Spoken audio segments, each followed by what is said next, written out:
اعوذ باللہ من الشیطان الرجیم، بسم اللہ الرحمن الرحیم۔ السلام علیکم، میں ہوں عاقب اتاری اور آپ کو خوابوں کی دنیا میں خوش آمدید کہتا ہوں۔ خوابوں کی دنیا میں آج ہم بات کریں گے خواب میں چھری دیکھنے کے حوالے سے۔ اگر آپ اپنے خواب کی تعبیر جاننا چاہتے ہیں تو ویڈیو کو اینڈ تک دیکھیں، اور اگر چینل پہ نئے ہیں تو چینل کو سبسکرائب کر دیں اور ساتھ ہی گھنٹی کے بٹن کو بھی پریس کر دیں تاکہ ہماری نئی آنے والی ویڈیوز کا نوٹیفیکیشن آپ کو بر وقت ملے۔ بات کرتے ہیں خواب میں چھری دیکھنے کے حوالے سے۔ حضرت ابن سیرین رحمۃ اللہ علیہ نے فرمایا ہے کہ خواب میں چھری فرزند ہے اور چھری کا غلاف عورت ہے۔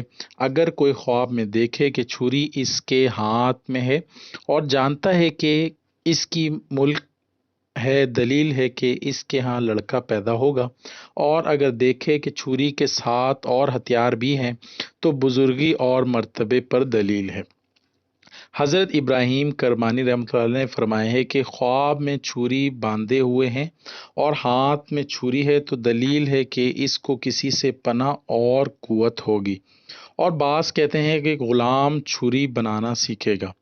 حضرت جابر مغربی رحمۃ اللہ علیہ نے فرمایا ہے کہ اگر خواب میں دیکھے کہ چھری میان سے باہر نکالی ہے، دلیل ہے کہ اس کی عورت کے ہاں لڑکا ہوگا، اور اگر خواب میں دیکھے کہ چھری میان میں ٹوٹ گئی ہے تو دلیل ہے کہ اس کا باپ یا اس کے باپ کے خوشیوں میں سے کوئی مرے گا، اور اگر دیکھے کہ اپنے جسم پر چھری سے زخمی کیا ہے تو دلیل ہے کہ جسم کے زخم کے مطابق اس کو نقصان پہنچے گا۔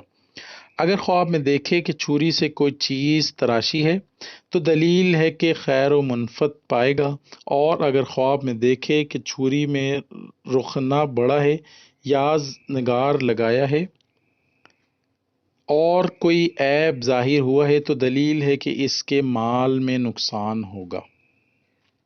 حضرت جعفر صادق رحمۃ اللہ علیہ نے فرمایا ہے کہ خواب میں چھری دیکھنا 7 وجہ پر ہے۔ اول دلیل، دوم فرزند، سوم فتح، چہارم پناہ، پنجم برادر، اور ششم توانائی، ہفتم ولایت۔ اللہ پاک ہمیں دین و دنیا میں کامیابی عطا کرے اور شیطان کے شر سے محفوظ رکھے۔ صلو علی الحبیب صلی اللہ تعالی علی محمد۔